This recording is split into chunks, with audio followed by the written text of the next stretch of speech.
Olá, eu sou Lívia Leão e esse é o Li no Livro.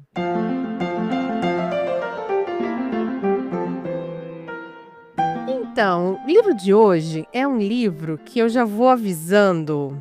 Já vou começar esse episódio. Já vou avisando que quando eu tenho autores brasileiros aqui no Li no Livro, a não ser que seja um livro muito hypado, né? Tipo, o livro mais vendido do ano, como Torturado foi, por exemplo, que aí eu vou e conto do começo ao fim.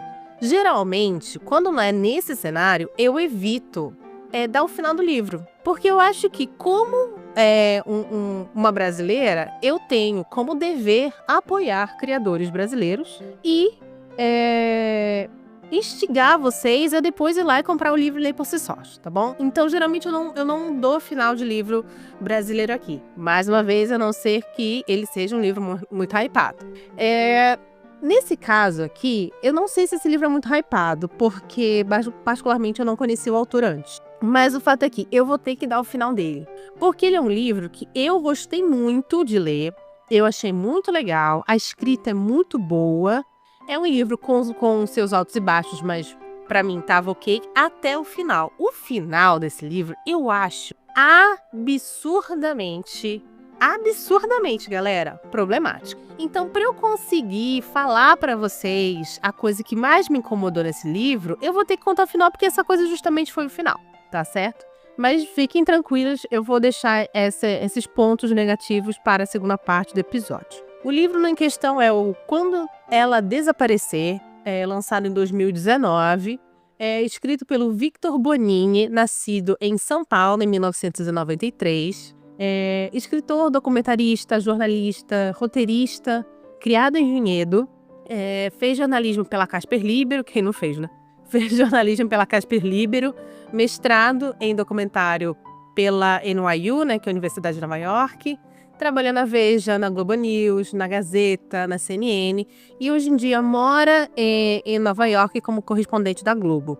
Ele desenvolveu, em um determinado momento da vida dele, um personagem chamado Detetive Conrado Bardelli, que protagoniza uma série de livros dele. Esses livros seriam Colegas de Quarto, O Casamento, Quando Ela Desaparecer e Tortura Branca. Tortura Branca foi finalista do Prêmio Jabuti. E o Quando Ela Desaparecer também já fechou parceria para lançar uma série ou um filme com a Clara Castanho e roteiro do próprio Bonini, tá certo? É isso que a gente tem do autor. Vamos direto para o livro. Do que se trata esse livro? Esse livro se trata de um caso de uma menina chamada Kika, que desaparece durante uma excursão da escola a uma fazenda e tal. Esse caso, na verdade, quando eu comecei a ler esse livro, ela está em 16 anos, essa protagonista. Quando eu comecei a ler esse livro, eu me lembrei de alguns casos que houveram. Nós tivemos um caso de uma menina que desapareceu e depois foi encontrada morta.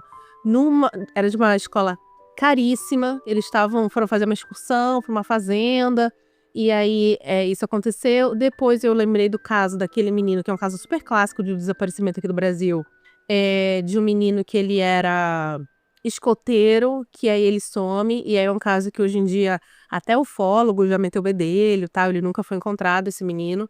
E aí eu lembrei, e aí quando eu tava lendo, eu fui pesquisar se esse caso era real. Não, ele é um caso fictício, tá? Mas claramente esse autor, ele fez uma pesquisa sobre casos famosos brasileiros. Inclusive um caso muito famoso real brasileiro é citado nesse livro. Enfim, a Kika, ela vai desaparecer com 16 anos nessa excursão na escola, e a gente vai descobrir que ela é uma menina muito bonita, ela inclusive foi Miss Guarulhos. Essa história se passa em Guarulhos, tá? Especificamente num bairro lá. E essa menina sofreu bullying, inclusive 2 anos antes desse desaparecimento dela, ela quase foi morta por um grupo de amigos, um grupo de colegas de escola ali. Ela foi espancada, assim, foi uma coisa horrorosa. E aí você, então, vai acompanhar esse caso. O que eu gostei desse livro? Quando, na verdade, comecei a ler esse livro, eu fiquei um pouco confusa, porque o começo dele existe muita quebra de narrativa. Então você vai para o começo, pro desaparecimento, depois você volta 2 anos, depois você vai bem pro futuro, onde você descobre que tem uma moça que estudou com a Kika, que está fazendo um livro reportagem sobre o desaparecimento dela na época. Aí você volta para mais no passado e você, enfim, você fica indo e voltando. Existem essas quebras de narrativas que constroem ali um grande quebra-cabeça logo no comecinho. O que eu achei particularmente inteligente, audacioso desse autor e instigante para mim. Porque eu sou o tipo de pessoa que, no momento que eu li isso, eu fiquei muito mais compelida a continuar, porque eu queria, então, ver todos as peças do quebra-cabeça e começar a juntar. Eu gosto de mistério, né? Vocês sabem que, aliás, eu e o André, a gente vira e mexe, assim, aluga board game de mistério e fica jogando o final de semana inteiro, com direito a anotações em caderninho e tudo. A gente adora coisa de mistério. E a linguagem utilizada pelo Vitor nesse livro, ela é uma linguagem que se aproxima daquilo que você tem com podcasts muito famosos, como o Projeto Humanos, que contam true crimes, né? E trazer, obviamente, esse mistério para Guarulhos e citar lugares que você conhece, também super me ajudou a ter esse clima de true crime ali, esse clima de querer saber mais. Porém, quando eu fui pesquisar algumas coisas desse livro, porque eu tava ficando meio confusa com ele, porque realmente é confuso o começo, muitas pessoas, gente, muitas pessoas mesmo, em Goodreads, em Twitter, tal, falaram que era o pior livro do Vitor. Eu não sei, porque eu não li os outros, mas particularmente, tirando o final, até chegar ali o finalzinho, eu tava muito animada para continuar lendo os livros dele, porque realmente ele escreve muito bem, ele usa essa ferramenta da quebra de narrativa maravilhosamente bem, e eu já vou aqui explanar para vocês, porque isso é dito logo no começo. A Kika, ela é encontrada, tá? Ela é encontrada com vida. E aí, quando eu soube que ela era encontrada com vida, o que me veio na cabeça foi, bacana. O que a gente vai ter, então, a partir de agora, é, na verdade, uma reflexão sobre o que levou essa menina a ser sequestrada. Como assim? No começo do livro, que você tem essas quebras, você descobre, através dessas quebras narrativas, que ela era uma menina. A Kika é uma menina muito bonita, é uma menina muito legal, só que ela é uma menina muito invejada, ela é uma menina que já tinha sofrido esse ataque antes, e as meninas falavam muito mal dela, e aí você tem uma amiguinha dela lá que fala assim: ah, ela é assim, ela queria sempre chamar atenção. Ou seja, você tem ali uma rivalidade feminina muito clara. Quando você descobre que ela foi encontrada, existe mais uma quebra, que é quando te joga a narrativa para o futuro, que você descobre que tem essa moça chamada Sária, se não me engano, escrevendo esse livro-reportagem da época da escola dela, para contar o desaparecimento da Kika. E ela quer muito falar com a mãe da Kika, mas ela não consegue, então ela vai conversar com o detetive, que é o Conrado. E aí, o que eu pensei nesse momento foi, beleza, então o que a gente tem esses quebra-cabeças, joga-se então a narrativa para o futuro e você vai acompanhar através da Sarah os motivos pelo qual sequestraram a Kika, porque já que ela está viva, o mistério não é sobre se ela está viva ou não. A gente já sabe que ela está viva. Então é sobre o sequestro em si e não sobre uma corrida contra o tempo para conseguir resgatar ela. Vocês estão me entendendo? E aí, quando eu percebi isso, eu falei assim, então beleza, então vai ser um livro que é uma grande crítica à rivalidade feminina, uma grande crítica ao bullying, né? Eu acho que é por aí que vai. Quando eu continuei a ler o livro, eu descobri que não era sobre isso. Eu descobri que realmente na verdade, um grande livro de mistério. E aí eu pensava assim, poxa, mas eu já sei que a Kika tá viva. Eu já sei o que ele... Então, qual é o objetivo do Vitor aqui? O Vitor, na verdade, quer instigar o leitor, que é um leitor que gosta de true crime, que é um leitor que gosta de pormenores de crimes, que gosta, que não interessa saber pro leitor se a pessoa tá viva ou tá morta. Interessa saber o que fizeram com ela no cativeiro, entendeu? Então, é um livro um pouquinho mais pesado nesta temática, mas ainda assim é um livro muito bacana, muito divertido, porque a escrita dele é muito boa. Eu acho que podia ter um approach diferente, acho. Acho que se o foco fosse, principalmente, essa coisa do bullying, da rivalidade feminina, que é colocada numa sociedade patriarcal desde muito cedo, dentro da cabeça das mulheres, e muitas vezes é instigada pelos homens ao redor dessas mulheres, talvez o livro tivesse caminhado, na minha concepção, para um local melhor. Não foi o que aconteceu. Mas até ali, eu ainda estava ok com o livro. O problema é quando a gente chega no final e a gente tem o grande ponto de virada. Aqui, eu já vou para o segundo bloco, porque eu vou precisar, então, contar a história para vocês. E eu acho que é um livro que, assim, estraga muito sabe, o final. Esse é aqueles livros que eu falo assim, sabe quando eu falo assim, não é sobre o que acontece, mas como acontece? Esse aqui não é esse tipo de livro. Esse livro aqui é sobre o finalzão, que é um mega ponto de virada, que você não espera, e que eu achei altamente problemático. Então, se você não quer saber, por favor, segunda-feira que vem estamos aqui às 17 horas, compartilhe com seus amigos. Se você quiser saber, é só continuar aqui no episódio.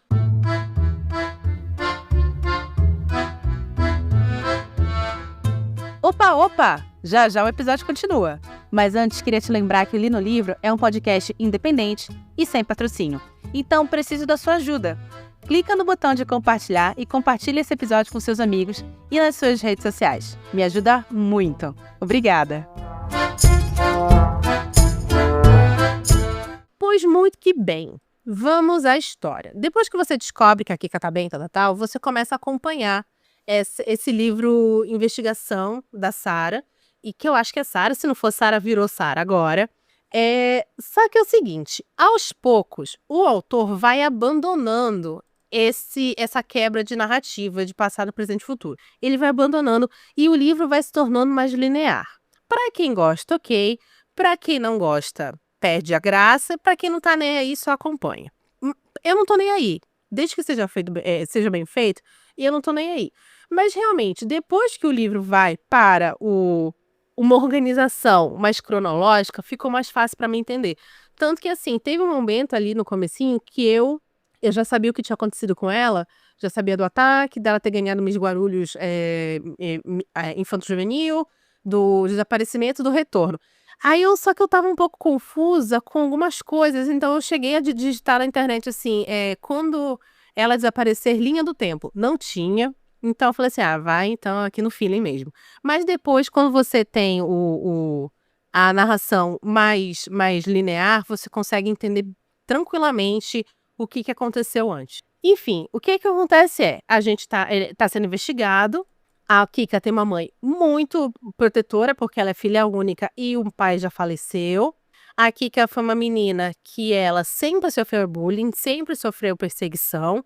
E ela vai, com a ajuda do diretor de uma escola, mudar de escola. Então, ela consegue passar nesse teste muito bem, porque ela, além de tudo, é uma menina muito inteligente. E tá lá. Mas ela nunca foi uma menina que se enturmasse muito, embora ela tivesse uma outra amiguinha. E também uma menina que tinha namorados, porque, mais uma vez, era uma menina muito, muito, muito bonita, né? Tanto que ganha o concurso de Miss da cidade de Guarulhos. A gente vai descobrir que tem alguns personagens ali envolvidos com a Kika. Uma delas é uma menina que, não vou lembrar o nome dela, que aparentemente era a grande rival da Kika, inclusive chegando a ser a responsável pelo ataque que a Kika teve 2 anos antes do desaparecimento dela. Ela foi emboscada num banheiro e apanhou muito, muito, muito, muito, a ponto de supostamente ficar desfigurada, teve que passar por uma reconstrução facial. Essa menina, a mãe percebe que ela continua meio que perseguindo a Kika, mas enfim. E aí, quando acontece isso, essa menina chega a ser presa e levada para uma fundação casa para cumprir pena de praticamente tentativa de assassinato, né? Em paralelo, você tem uma outra menina que é evangélica, que tem um pai. Esse pai é um ex-drogado que virou pastor evangélico. E essa menina aparentemente tinha um ódio horrendo da Kika.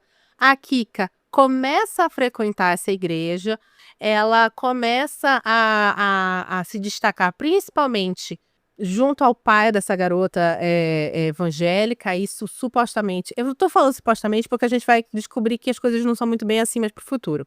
Essa menina supostamente vai crescer o seu ódio contra a Kika. E aí você tem finalmente o desaparecimento da Kika, que vai durar coisa de 30 a 45 dias e depois ela vai ser descoberta no porão da casa de uma pessoa.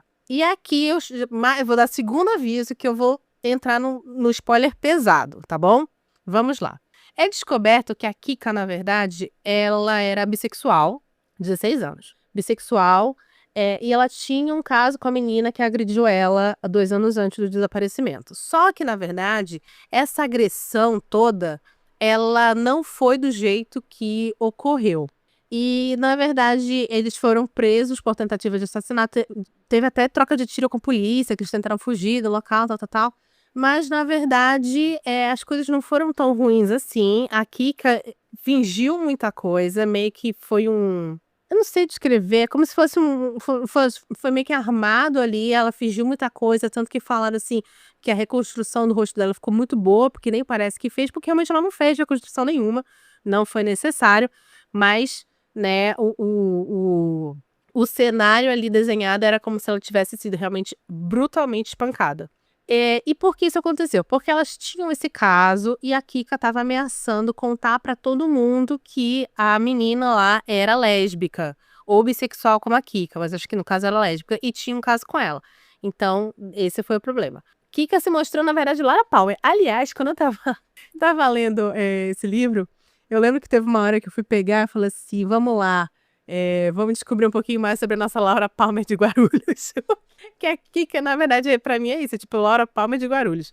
Aí, depois a gente descobre que a outra menina lá, que é evangélica, a menina evangélica, na verdade, odiava a Kika, porque ela também tinha um caso com a Kika. Chega um momento que a investigação aponta para o pastor, pai desta moça.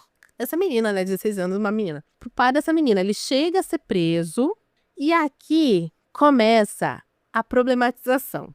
Acompanha comigo. Quando ele é preso, o Vitor Bonini, o autor, ele tira um momento da narração para resgatar um caso muito famoso e que foi um crime praticamente feito, que foi o caso da escola base, que foi um grupo de professores e donos de uma creche que foram acusados de assédio sexual, estupro contra menores na primeira infância. E eles foram presos e acusados sem provas e injustamente depois descobre-se que não houve isso.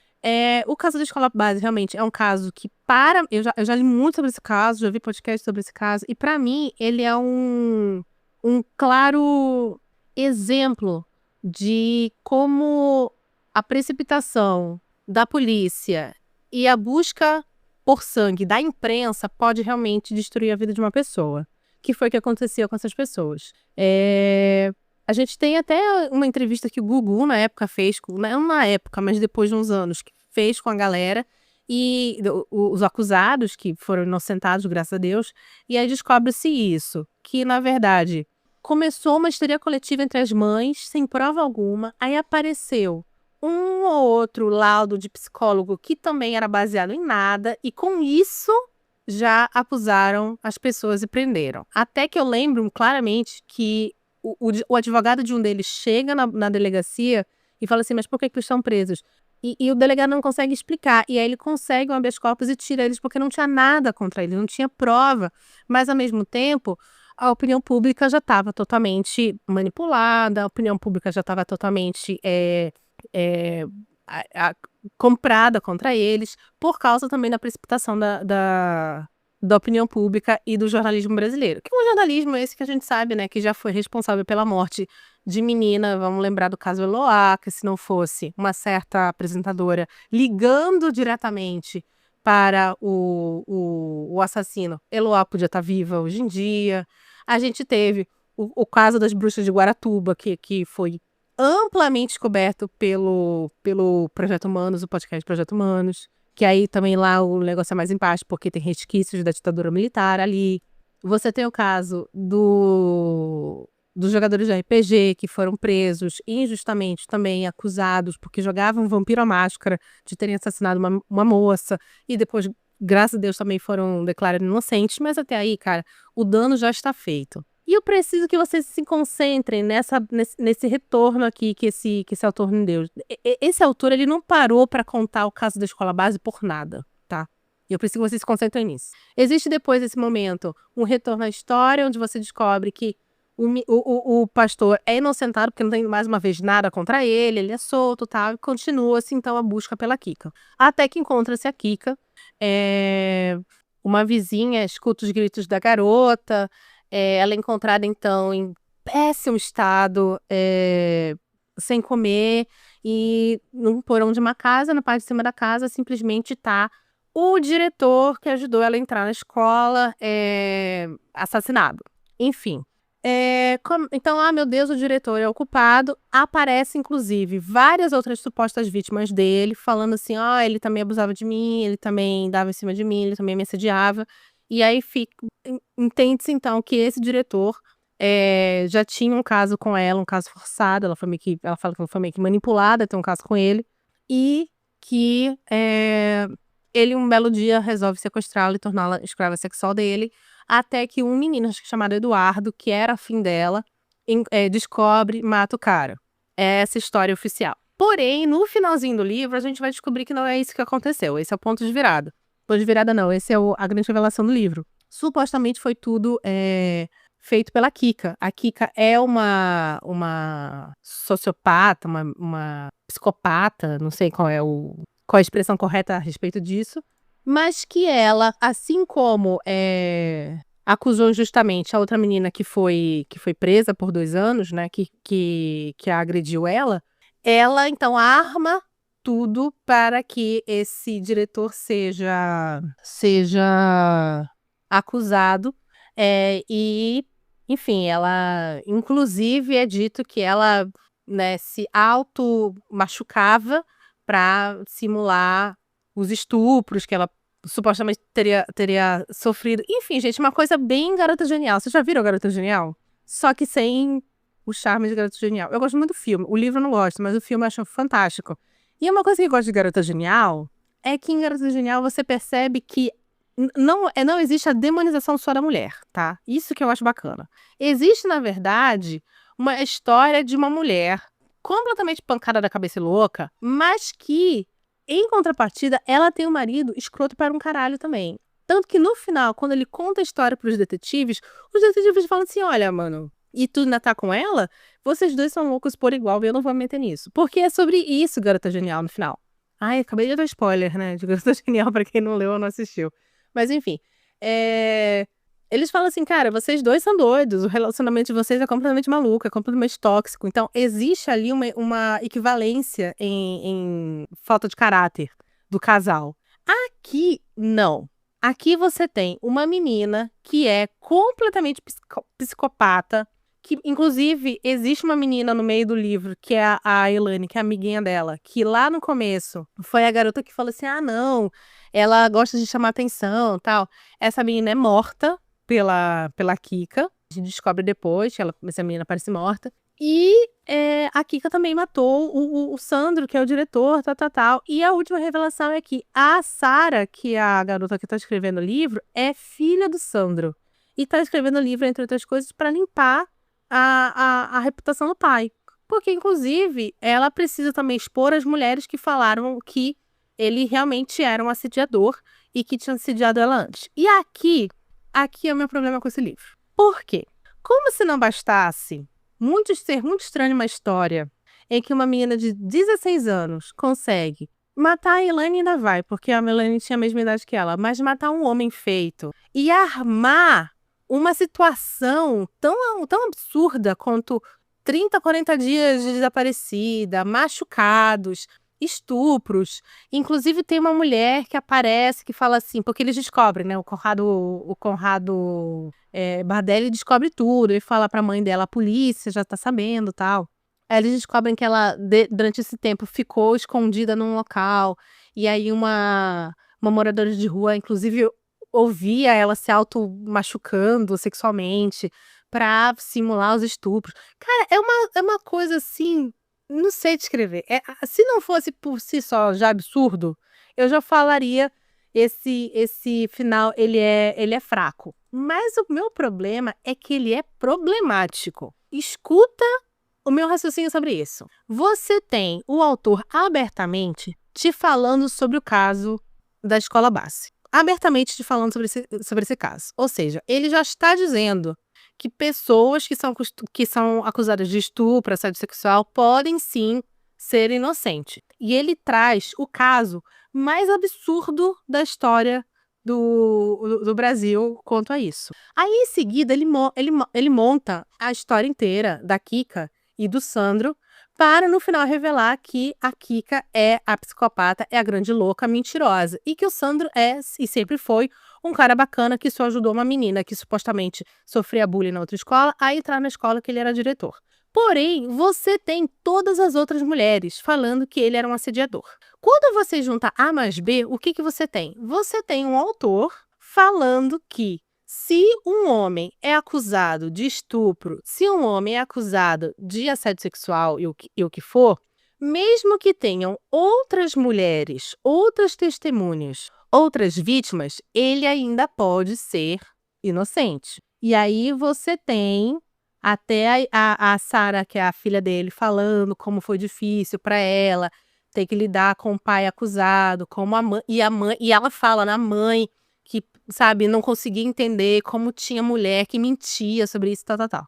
Gente, isso é muito perigoso. Primeiro porque o estupro, ele não é um crime feito à luz do dia para todo mundo ver e todo mundo e ter milhares de testemunhas oculares. Segundo, a gente vive numa sociedade patriarcal em que a palavra da mulher é muito questionada, naturalmente questionada. As mulheres, toda vez que tem uma acusação de estupro, você tem alguém falando assim, mas se ela tivesse em casa, isso não teria acontecido. Sendo que a grande maioria, você tem um dado muito sério sobre estupros ocorrendo dentro de casa, feito por membros da família ou pessoas conhecidas, né?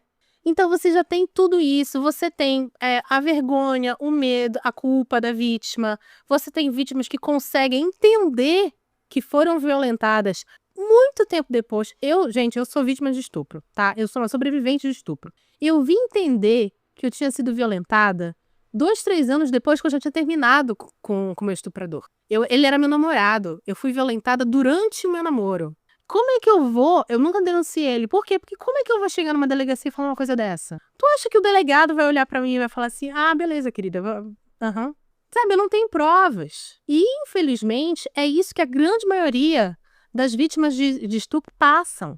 Em 2017, teve um projeto legislativo que tentou tornar hediondo falsa acusação de estupro. E eles, para tentar passar esse projeto, apresentaram dados de que 80% das denúncias de estupro são falsas. Só que esse tipo de dado foi considerado insustentável. Por quê? A pessoa que fez esse pedido, essa proposta de lei, se baseou numa única reportagem de um jornal do Rio de Janeiro, que, na verdade, não falava sobre estupros em geral. Falava sobre casos de alienação parental e abuso infantil. E esses dados dessa reportagem em si já foram questionados. Inclusive, durante a pesquisa, eu encontrei uma outra reportagem de 2013 falando que em Bauru, especificamente na cidade de Bauru, foi constatado que acho que foram 100 casos de acusação de estupro que eles pegaram. Desses 100, 5 eram acusações forjadas. 5 de 100 em Bauru. Ou seja, você não tem um dado realmente que fale sobre acusações falsas de estupro, porque, cara, estupro em si é um crime muito difícil de se comprovar. E isso faz com que as vítimas não falem. Isso já faz com que as vítimas se calem.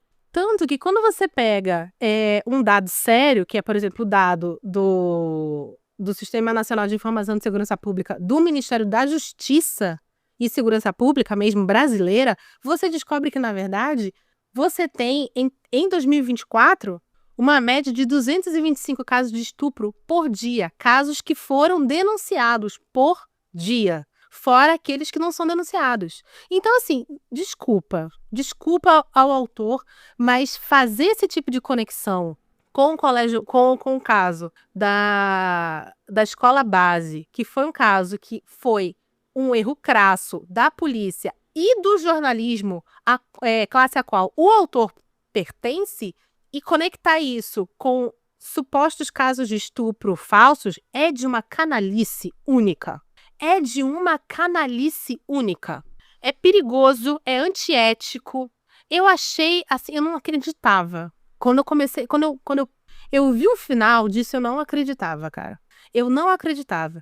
Porque, literalmente, o que o autor está pregando ali é que não importa quantas vítimas apareçam naquela pessoa, é sempre possível que seja uma grande mentira. Que, sei lá, 20, 10, 15 mil mulheres falarem, é sempre possível que elas todas estejam mentindo. Cara, eu achei um final tão escroto, mas tão escroto que eu realmente nunca mais vou querer ler esse senhor de novo, cara. Nunca mais. Não sei as inclinações políticas dele, não sei as crenças de gênero dele, não me interessa saber. O que me interessa é que chegou nas minhas mãos uma obra escrita por ele que tem uma conclusão, além de perigosa, com uma falta de ética única. E para mim eu fiquei muito chocada quando eu descobri que quem vai viver a Sarah, né, que é a moça que escreve o livro-reportagem no seriado, é a Clara Castanho, que é uma mulher que sofreu um estupro real. Ela ainda teve o desenvolvimento de uma gravidez desse estupro e teve a vida revirada e jogada na lama pelo Léo Dias e pela Antônia Fontinelli. Então, assim, tudo é tão sórdido. Tudo, cara, o final desse livro, ele é tão sórdido. E não é sórdido de uma maneira literária. Ele é sórdido real. Eu achei, assim, nojento. Nojento. Eu não acreditava. E, olha, pra mim, esse livro é aquele tipo de livro que tem que ser jogado no ostracismo e tem que ser esquecido para sempre. Não recomendo. E não quero, como eu falei, não quero mais ouvir falar de nenhum caso, de nenhum livro deste senhor. Eu sinto muito se você gosta dele. Eu espero que ele não esteja ouvindo isso, porque de vez em quando o autor da Ego Search me encontra. Eu espero que ele não esteja ouvindo isso, porque eu realmente espero que, sabe, sei lá, eu não quero ter contato. Eu não quero ter contato nenhum com a literatura dele, ou com o trabalho dele, ou com fãs dele, ou com coisas desse tipo, porque eu achei, olha, é isso, eu achei o final canalha. Não tem outra explicação. Se você gostou desse episódio, por favor, compartilhe com seus amigos. Estamos nos principais agregadores de podcast, alguns pagos, outros públicos. Se você não gostou, porque eu sei, foi um episódio pesado. Nós temos outros episódios, estamos aqui todas as segundas-feiras, às 17 horas. Episódios especiais na última quinta-feira do mês. Episódio de quadrinho, tá bom? Não é de livro. Enfim, se gostou, mais uma vez, compartilhe com seus amigos. Nós temos um botãozinho aí de compartilhar. Quer falar comigo? @LiviaMulder lá no Instagram. Ou linolivro@hotmail.com, que é o nosso e-mail. Mas o e-mail eu demoro mais pra ler, tá? O Instagram eu respondo quase na hora. E é isso. Espero que vocês tenham gostado. Meu nome é Lívia Leão e esse foi o Li no Livro.